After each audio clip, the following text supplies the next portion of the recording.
सोलापूरच्या MIDC परिसरात काम करत असताना अचानक खाली पडल्याने एका 31 वर्षीय तरुणाचा दुर्दैवी मृत्यू झाल्याची घटना घडली आहे।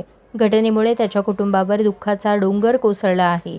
नातेवाईकांनी कारखान्याच्या सुरक्षिततेच्या मुद्द्यावर प्रश्न उपस्थित केले आहेत।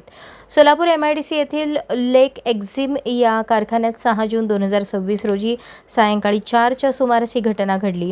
प्रवीण हनुमंत अंजनाळकर वय 31 हे काम करत असताना अचानक खाली पडले। गंभीर जखमी अवस्थेत त्यांना सोलापुरातील एका खासगी रुग्णालयात दाखल करण्यात आले, मात्र उपचारादरम्यान त्यांचा मृत्यू झाला। प्रवीण हे समयनगर बसवेश्वर चौक MIDC सोलापूर येथे राहत होते। घटनेनंतर रुग्णालयात नातेवाईकांची गर्दी झाली होती। जर सेफ्टी व्यवस्था दिली असती तर आज प्रवीणचे प्राण वाचले असते। त्यांना कुठलीही सुरक्षितता पुरवली गेली नाही असे नातेवाईकांचे म्हणणे आहे। प्रवीण यांच्या मागे आई, वडील, पत्नी, 2 मुले, भाऊ असा परिवार आहे। काल दुपारी घरात जेवण करून ते कामावर गेले होते, मात्र संध्याकाळी अचानक ही वाईट बातमी कुटुंबियांच्या कानावर आली। या अपघातामुळे संपूर्ण कुटुंब हादरले आहे। अशा दुर्दैवी घटनांमुळे औद्योगिक क्षेत्रात कामगारांच्या सुरक्षिततेच्या मुद्द्याकडे पुन्हा लक्ष वेधले जात आहे।